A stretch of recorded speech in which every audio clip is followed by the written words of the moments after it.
Good morning बच्चों। पिछली class में हम लोगों ने ऑपरेटिंग सिस्टम कि क्या होते हैं और उसके प्रोग्राम के बारे में चार्ट से पढ़ा था। इस पार्ट में हम लोग ऑपरेटिंग सिस्टम के प्रोग्राम और कार्य को विस्तार से पढ़ेंगे। आइए, ऑपरेटिंग सिस्टम के प्रोग्राम। ऑपरेटिंग सिस्टम में दो प्रकार के होती है बूटिंग। पहले कोल्ड बूटिंग और दूसरा वार्म बूटिंग। कंप्यूटर को जब हम बंद कंप्यूटर को ऑन करते हैं तो वो जो बूटिंग होती है वो कोल्ड बूटिंग होती है। और बूटिंग होती क्या है? कंप्यूटर खुलने में जो भी प्रोसेसिंग होती है उसे हम बूटिंग कहते हैं। वार्म बूटिंग, ऑन कंप्यूटर को पावर स्विच से ऑफ करते हैं तो उसे हम वार्म बूटिंग कहते हैं। बूटिंग लोडर प्रोग्राम रोम में स्टोर होता है। ऑपरेटिंग सिस्टम के मुख्य भाग को रैम में लोड करता है। दूसरा है कंट्रोल प्रोग्राम। कार्य सिस्टम को केंद्रित होता है और यह जॉब की क्रमिक सूची बनाता है और कंप्यूटर की गतिविधि का नियंत्रण करता है। सुपरवाइज़र प्रोग्राम जॉब को प्राथमिकता के आधार पर सूचीबद्ध करता है। सेकेंडरी मेमोरी से प्राइमरी मेमोरी में आवश्यक मॉड्यूल या सब रूटीन को लोड करता है जिससे वह रन हो सके। यूज़र द्वारा दी गई कमांड का जवाब देता है। IOCS या BIOS, इसका पूरा नाम input output device and storage device को कंट्रोल करता है। पूरा नाम है IOCS का input output control system, BIOS का basic input output system. Micro computer में बायोस ही IOCS का कार्य करता है। सर्विस प्रोग्राम ऑपरेटिंग सिस्टम का वह भाग जो यूज़र को अनेक सुविधाएं प्रदान करता है जैसे डिस्क फॉर्मेट या बैकअप आदि। ऑपरेटिंग सिस्टम के कार्य। ऑपरेटिंग सिस्टम के द्वारा निम्नलिखित कार्य किए जाते हैं। पहला, कंप्यूटर को स्टार्ट करना। दूसरा, एप्लीकेशन प्रोग्राम और यूटिलिटी प्रोग्राम को रन करना। तीसरा, सुरक्षा प्रबंधन। चौथा, कंप्यूटर संसाधनों का प्रबंधन। पांचवा, कंप्यूटर संसाधनों का वितरण। छठा, प्रोसेसर का प्रबंधन। सातवां, मेमोरी का प्रबंधन। और आठवां, जानकारियों का प्रबंधन। आइए विस्तार से पढ़ते हैं। कंप्यूटर को स्टार्ट करना। कंप्यूटर को जब हम स्टार्ट करते हैं तो सबसे पहले बूटिंग प्रोग्राम होता है जिसके बारे में हम लोग ने अभी पढ़ा था कि दो तरह की बूटिंग होती है, कोल्ड बूटिंग और वार्म बूटिंग। बूटिंग के पश्चात उसमें डायग्नोस्टिक टेस्ट होते हैं जो कि ये पता करता है कि रैम में और बायोस में सारी इनपुट आउटपुट डिवाइसेस सही तरीके से, हार्डवेयर पार्ट सही तरीके से काम कर रहे हैं, जुड़े हैं अथवा नहीं। उसके पश्चात उसमें वो सुपरवाइज़र प्रोग्राम को दे देता है और सुपरवाइज़र प्रोग्राम रैम में लोड करता है और उसके पश्चात वो ऑपरेटिंग सिस्टम के द्वारा कंट्रोल होता है।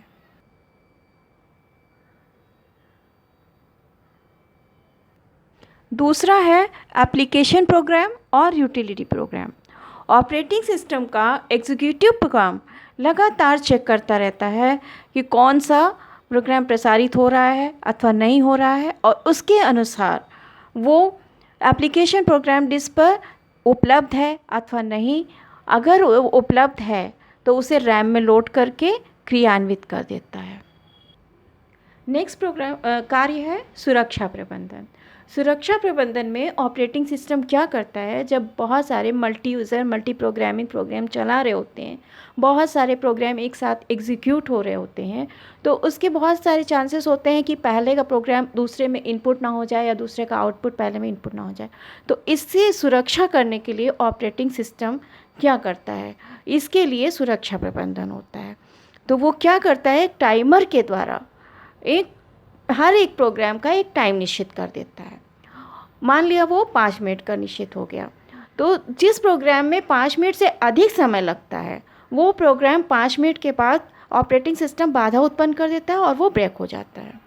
इस तरह से सुरक्षा प्रबंधन मल्टी यूज़र और मल्टी प्रोग्रामिंग सिस्टम में एक प्रोग्राम का इनपुट दूसरे में ना जाए या किसी एक प्रोग्राम का आउटपुट दूसरे में न जाए। इनपुट आउटपुट सुरक्षा कहलाती है। यदि रैम में एक साथ कई प्रोग्राम रन हो रहे हैं तो ऑपरेटिंग सिस्टम प्रत्येक प्रोग्राम की समय सीमा निर्धारित कर देता है, उसके मध्य सुरक्षा व्यवस्था लागू करता है। मेमोरी सुरक्षा में रैम में स्थित प्रत्येक क्रियाशील प्रोग्राम को 2 अतिरिक्त रजिस्टर उपलब्ध कराए जाते हैं जो प्रोग्राम की ऊपरी तथा निचली सीमाएं तय करता है। यदि कोई प्रोग्राम इस सीमा के बाहर जाके दूसरे प्रोग्राम को एक्सेस करने की कोशिश करता है तो तुरंत एक बाधा उत्पन्न हो जाती है। प्रोसेसर की सुरक्षा के लिए एक टाइमर का प्रयोग किया जाता है। टाइमर द्वारा किसी एक प्रोग्राम को CPU उपयोग करने के लिए दिया गया समय निश्चित कर लिया जाता है, फिर चाहे प्रोसेसिंग कंप्लीट हो या ना हो, नियंत्रण वापस आ जाता है। नेक्स्ट कार्य है कंप्यूटर संसाधनों का प्रबंधन। कंप्यूटर संसाधन में क्या क्या आते हैं, इनपुट आउटपुट और प्रोसेसिंग डिवाइस वगैरह, मेमोरी वगैरह। इसमें इन संसाधनों का पूर्ण रूप से उपयोग हो रहा है कि नहीं, उसके लिए ऑपरेटिंग सिस्टम ऐसा प्रबंधन करता है कि उसका 100% उपयोग हो सके। नेक्स्ट है कार्य कंप्यूटर संसाधनों का प्रबंधन। नेक्स्ट है कंप्यूटर संसाधनों का वितरण। मल्टी प्रोग्रामिंग कंप्यूटर पर ऑपरेटिंग सिस्टम ही इनपुट आउटपुट युक्तियाँ, मेमोरी, CPU आदि वितरण करने का निर्णय लेता है तथा उन्हें कंप्यूटर पर चल रहे सैकड़ों प्रोग्राम की प्राथमिकता के आधार पर वितरित किया जाता है। युक्तियों के 100% उपयोग के लिए 2 तरह के टेक्निक लागू किए जाते हैं, जिसमें पहला आता है बफर टेक्निक।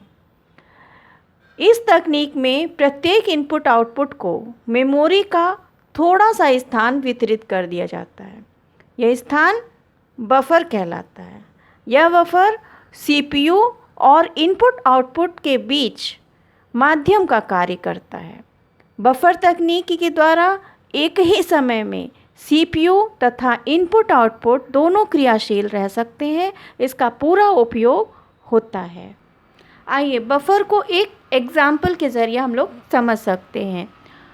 जैसे स्कूल में न्यू एडमिशन होते रहते हैं और रूटीन क्लासेस चलती रहती हैं, तो एडमिशन और कार्य चलता रहा है, लेकिन बीच में जो न्यू एडमिशन है उनकी पढ़ाई पीछे हो जाती है। इसके लिए क्या किया जाता है, एक अलग क्लास रूटीन बना दी जाती है जिसमें उसे ये डिसाइड हो जाता है कि उसे किस सेक्शन में जाना है और कौन सी क्लास अटेंड करनी है। तो वो जो क्लास बना दी जाती है वो एक बफर का कार्य करता है। नेक्स्ट तकनीक है स्पूलिंग तकनीक। इसमें इनपुट आउटपुट ऑपरेशन डिस्क के माध्यम से ही होते हैं। इस सिस्टम में कार्ड रीडर सीधे डिस्क पर डेटा कॉपी कर देते हैं। डिस्क पर कॉपी हुए डेटा का रिकॉर्ड ऑपरेटिंग सिस्टम के पास रहता है, जिसे हम एक चित्र के माध्यम से देख सकते हैं कि बफर में इनपुट आउटपुट के लिए एक अलग मेमोरी लोकेट करके उसे बफर बना दिया जाता था, पर यहाँ पर अलग से मेमोरी में स्थान नहीं दिया जाता। इसमें जो भी इनपुट आउटपुट होते हैं वो सीधे डिस्क के माध्यम से डायरेक्ट इस पर चले जाते हैं और वहीं से ऑपरेशन हमें आउटपुट के रूप में प्राप्त होता है। नेक्स्ट है प्रोसेसर का प्रबंधन। प्रोसेसर प्रबंधन के 2 मुख्य उद्देश्य हैं, CPU के उपयोग में वृद्धि और दूसरा है CPU द्वारा किए गए कार्य में वृद्धि। इन दोनों का प्रबंधन करने के लिए एक मल्टी प्रोग्रामिंग तथा मल्टी प्रोसेसिंग के द्वारा CPU का कम समय में अधिक काम करना होता है, जिसे हम लोग विस्तार से आगे पढ़ेंगे। नेक्स्ट है मेमोरी का प्रबंधन। ऑपरेटिंग सिस्टम स्वयं तथा रैम में स्टोर अन्य प्रोग्राम को नष्ट होने से बचाता है। यदि कोई प्रोग्राम अपनी मेमोरी सीमा का उल्लंघन कर रहा होता है उसे दिए गए मेमोरी क्षेत्र से बाहर जाने के लिए नियंत्रित कर देता है। यूज़र प्रोग्रामों को एक दूसरे में सुरक्षित रखना, जैसा हम लोगों ने पहले बताया था कि एक का इनपुट दूसरे में ना मिले। यदि बड़े प्रोग्राम के लिए रैम में उपयुक्त स्थान नहीं होते हैं, यदि कोई प्रोग्राम बहुत बड़ा है और रैम छोटा है, रैम की जो मेमोरी स्पेस है वो कम है, तो उसके अधिक पार्ट जो होते हैं वो सेकेंडरी मेमोरी में चले जाते हैं। इस समस्या के निवारण करने के लिए हम लोग 3 टेक्निक का उपयोग करते हैं, 3 विधियाँ। पहला पेजिंग, दूसरा ओवरलेइंग और तीसरा सेगमेंटेशन।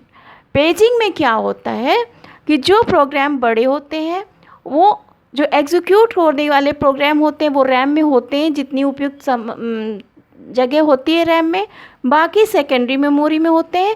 जब वो रन कर चुका होता है तब नेक्स्ट प्रोग्राम जो है वो सेकेंडरी मेमोरी से आता है। पर पेजिंग में और ओवरलेइंग में क्या होता है, जब ओवरलेइंग में क्या होता है कि यूज़र अपनी सुविधा अनुसार मेमोरी को लोकेट करता है, वो कुछ कम और ज़्यादा हो सकता है, पर पेजिंग ऑपरेटिंग के सिस्टम के द्वारा बटा होता है। तो ओवरलेइंग में जैसे हम लोग सी ड्राइव, वी ड्राइव वगैरह बनाते हैं। सेगमेंटेशन में क्या होता है, मेमोरी के अलग अलग सेगमेंट होते हैं और वो कम ज़्यादा हो सकते हैं। अगर इक्वल होते हैं तो वो पेजिंग के अंतर्गत होता है, अनइक्वल होते हैं यूज़र बनाता है तो उसे ओवरलेइंग होता है। पेजिंग के प्रोग्राम के सभी भाग पेज लगभग समान आकार के होते हैं जिसे ऑपरेटिंग सिस्टम बनाता है। ओवरलेइंग के प्रोग्राम के भाग अलग अलग आकार के होते हैं, इसे प्रयोगकर्ता बनाते हैं। नेक्स्ट है जानकारियों का प्रबंधन। यह इन्फॉर्मेशन प्राप्त करता है जो और इन्फॉर्मेशन प्रोसेस करता है, इन्फॉर्मेशन को ही लेता है और उसे ही प्रोसेस करता है तथा इन्फॉर्मेशन ही आउटपुट में देता भी है। तो इसके लिए ऑपरेटिंग सिस्टम का एक भाग इन्फॉर्मेशन मैनेजमेंट कंपोनेंट नियुक्त रहता है। यह स्वयं 3 भागों से मिलकर बना होता है, जिसमें पहला होता है भौतिक इनपुट आउटपुट कंट्रोल सिस्टम। यह भाग इनपुट आउटपुट ऑपरेशन से संबंधित कार्य करता है। यदि कोई समस्या आती है तो भौतिक इनपुट आउटपुट कंट्रोल सिस्टम के अनेक रूटीन स्वयं ही रन होकर समस्या का निवारण करते हैं। दूसरा पार्ट तार्किक IOCS, इंफॉर्मेशन को फाइल में व्यवस्थित करना, फाइल को बनाना, एक्सेस करना, फाइल नष्ट करना आदि कार्य तार्किक इनपुट आउटपुट कंट्रोल सिस्टम करता है। तीसरा भाग फाइल सिस्टम। फाइल सिस्टम फाइलों को आसानी से व्यवस्थित करने की सुविधाएं देता है। फाइल सिस्टम तथा तार्किक इनपुट आउटपुट कंट्रोल सिस्टम दोनों भाग फाइलों की व्यवस्था करते हैं, किंतु मुख्य अंतर फाइलों की सुरक्षा व्यवस्था का होता है।